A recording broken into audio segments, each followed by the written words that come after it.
ఇటీవల కురిసిన భారీ వర్షాలతో తీవ్రంగా దెబ్బతిన్న కామారెడ్డి జిల్లాలో తెలంగాణ సీఎం రేవంత్ రెడ్డి పర్యటిస్తున్నారు. ఇప్పుడు అలా చూద్దాం. ఈ సమస్య తీవ్రంగా ఉండడానికి అవసరమైన అంశాలను అన్నిటిని కూడా వివిధ శాఖలు ఉన్న అధికారులందరికీ కూడా సూచన చేయడం జరిగింది. నా సూచన, నా ఆదేశం, ఏ శాఖకు ఆ శాఖ బాగానే పనిచేస్తారు. ఇతర శాఖలతో సమన్వయం చేసుకోవాల్సి వచ్చినప్పుడు కొంత ల్యాగ్, అంటే కొంత గ్యాప్ ఉంటుంది.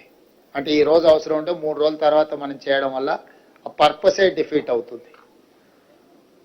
శాఖల మధ్యలో సమన్వయం, ఎందుకంటే వ్యవసాయము సాగునీరు అనేది రెండు ఇంటర్ రిలేటెడ్. మీకు చెరువులు, కుంటలు లేకపోతే ప్రాజెక్టులు తెగితే ప్రాజెక్టు తెగే వరకు, ప్రాజెక్టును నిలబెట్టే వరకే మీరు చూస్తున్నారు. మీరు తెగిన తర్వాత నీళ్ళని వ్యవసాయ పంట పొలాల మీదకి పోయినప్పుడు వ్యవసాయం నష్టం జరుగుతుంది. ఆ తర్వాత విద్యుత్ శాఖ, ఫాలోడ్ బై అగ్రికల్చర్తో పాటు followed by affected department is electricity department.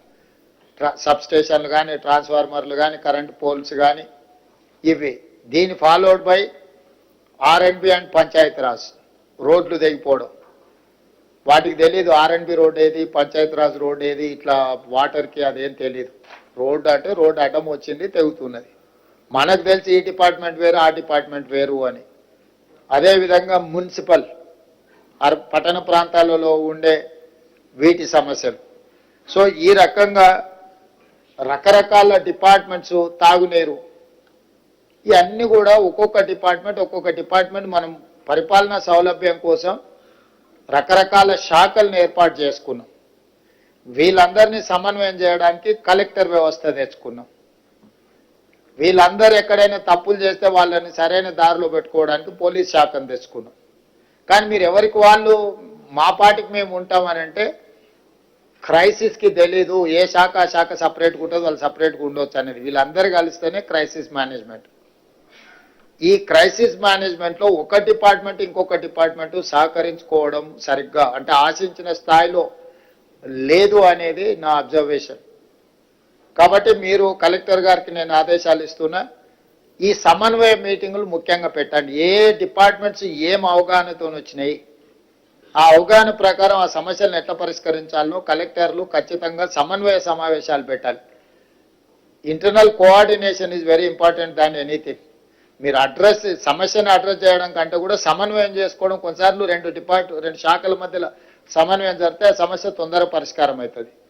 లేకపోతే పంచాయతీరాజ్ ఆయన వచ్చి రోడ్ వేసిపోతాడు, మన వాటర్ వర్క్స్ ఆయన వచ్చి కృపాకర్ వచ్చేసి తవ్వేసి పైప్ లైన్ వేసిపోతాడు. వీళ్ళిద్దరు మాట్లాడుకుంటే ఫస్ట్ పైప్ లైన్ వేసినాక తర్వాత రోడ్ వేస్తే ఏ సమస్య ఉండదు.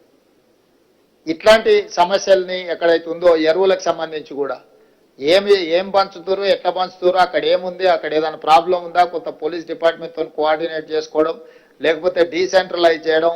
ఇప్పుడు 30-40 వేల జనాభా ఉండే మండలానికి 2 షాపులు పెట్టిండ్రు అనుకోండి, దాదాపుగా 10,000 మంది రైతులు ఒకటే రోజు వచ్చి కూర్చుంటే ప్రాబ్లం అవుద్ది. వాళ్ళకి ముందే టోకెన్లు ఇచ్చి నీది 6 తారీఖు, నువ్వు 7 తారీఖు, నువ్వు 8 తారీఖు స్టాక్ వస్తే దీని ప్రకారం తీసుకోండి అని అగ్రికల్చర్ ఏఈలు క్షేత్రస్థాయికి వెళ్ళి గ్రామాలను పిలిచి, ఇప్పుడు రైతు వేదికలు ఉన్నాయి.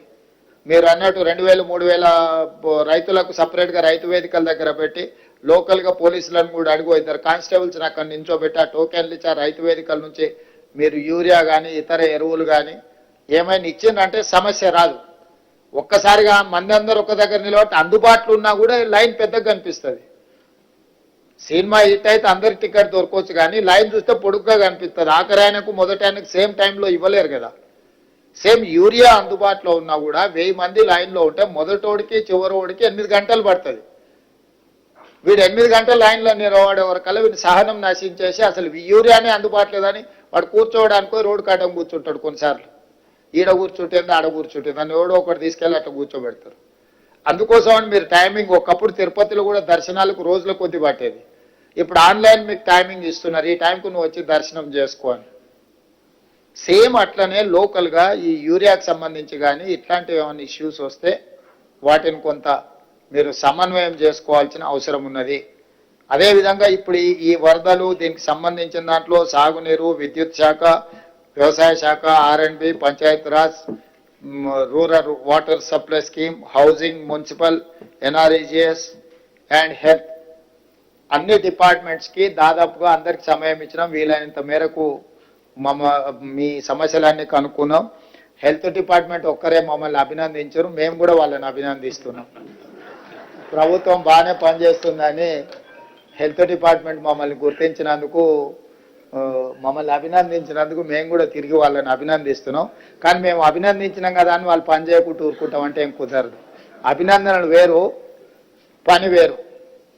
కాబట్టి ఖచ్చితంగా ఈ సమావేశంలో పాల్గొన్న అందరు అధికారులకు, ప్రజాప్రతినిధులకు సమస్య వచ్చినప్పుడు రాజకీయాలకు అతీతంగా మనం వ్యవహరించాలి.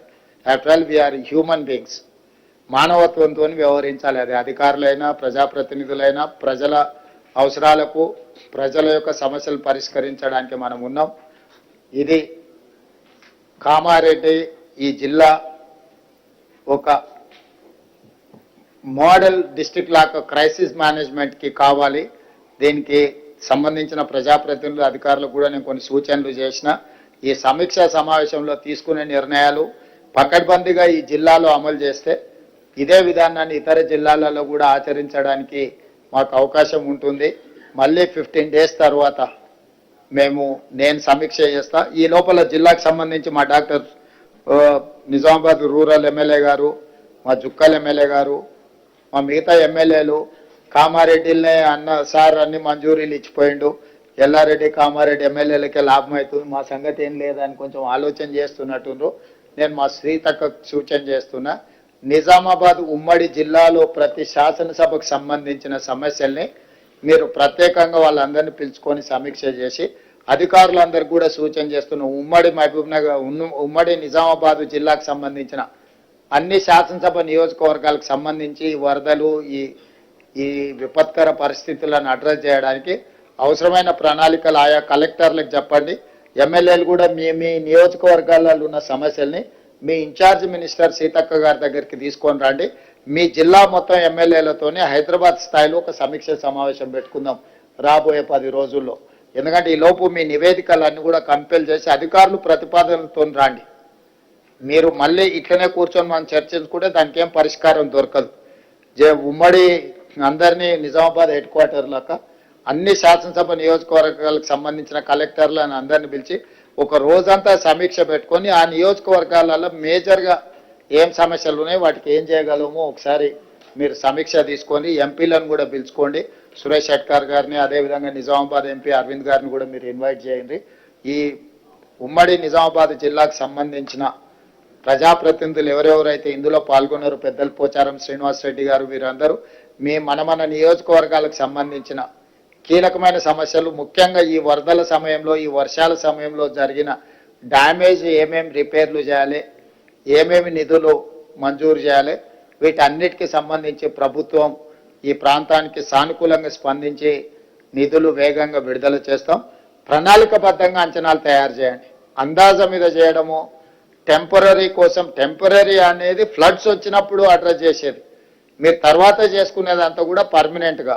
చివరిగా నా సూచన, కేంద్ర ప్రభుత్వం నుంచి ఎంత వస్తే అంత నిధులు రాబట్టుకోవాలి. మీరు అసెస్మెంట్స్ బిల్ రికార్డ్ చేసేటప్పుడు 2 రకాలుగా చేయాల్సి వస్తే ఈ క్లరికల్ జాబ్, ఈ లెబోరియస్ జాబ్ మేము చేయలేమని మొత్తం స్టేట్ గవర్నమెంట్ దాంట్లోనే రికార్డులు చేస్తున్నారు, ముఖ్యంగా పనులు చేసేటప్పుడు. నేను స్పష్టంగా చెప్తున్నా, కేంద్ర ప్రభుత్వం నుంచి ఎంత తీసుకోవడానికి అర్హత ఉందో మీరు అంత అమౌంట్ అందులో రికార్డ్ చేయండి. మిగతాది స్టేట్ గవర్నమెంట్ ఇచ్చినట్టుగా బిల్ రికార్డ్ చేయండి. ఇది కొంచెం ఒక ఎక్స్ట్రా అవర్ పనిచేయాలి బిల్ రికార్డ్ చేసేటప్పుడు. మంజూరు చేసేటప్పుడు కూడా మీరు ఆ ఫార్మెట్ తీసుకోండి, బిల్ రికార్డ్ చేసేటప్పుడు కూడా ఆ ఫార్మెట్ తీసుకోండి. ఎందుకంటే మనకు flood relief fund government of India ఏమి ఇచ్చినా ఏ అధికారులు దాన్ని రికార్డ్ చేయలేకపోతున్నారు. ఎందుకు అని అంటే అసలు మన వాళ్ళు ఎవరు అందులో తక్కువ ఉంది కాబట్టి ఇది మా దీంట్లో పారామీటర్స్లో ఫిట్ ఇన్ అవ్వట్లేదని దాన్ని ఇగ్నోర్ చేసేసి మొత్తం రాష్ట్ర ప్రభుత్వం నుంచే బిల్లులు పెట్టాలనే ప్రయత్నం చేస్తారు. ఇక ముందు అట్లా జరగడానికి వీల్లేదు. కేంద్ర ప్రభుత్వ నామ్స్ ఏమేమి ఉన్నాయి దాని ప్రకారం మీరు కంప్లీట్గా రికార్డ్ బిల్ చేయండి. అవసరం అనుకుంటే ఒకవేళ కేంద్ర ప్రభుత్వం నిధులు లేకపోతే మొత్తం నిధులు రాష్ట్ర ప్రభుత్వమే ఇస్తుంది. అవసరం అనుకున్నప్పుడు కేంద్ర ప్రభుత్వంతో ఏ విధంగా నిధులు రాబట్టుకోవాలనో మేము ప్రయత్నం చేస్తాం. వీటన్నిటిని కూడా జాగ్రత్తగా తీసుకొని ప్రజలకు అందుబాటులో ఉండండి. పాఠశాలలకు సంబంధించి కానీ, వైద్యానికి సంబంధించి కానీ, ప్రాజెక్టులకు సంబంధించి కానీ పూర్తి స్థాయిలో మీరు అందరూ ప్రణాళికబద్ధంగా పని చేయాలి. ఈరోజు ఇంతమంది అధికారులు మీరు అందరు ఇక్కడికి వచ్చిండ్రు అంటే మీ అందరినీ ఒకసారి అందరి ఫేస్ రీడింగ్ చూస్తే మాత్రం పనిచేద్దామన్న ఆలోచనే కనిపిస్తుంది. మరి రేపు కూడా ఇదే స్ఫూర్తి మీ దగ్గర ఉంటుందని ఆశిస్తున్నా. మళ్ళొకసారి సమీక్షకు వచ్చినప్పుడు ఇక్కడ మంచి పనులు జరగాలని ఆశిస్తూ మీ అందరి దగ్గర సెలవు తీసుకుంటున్నా.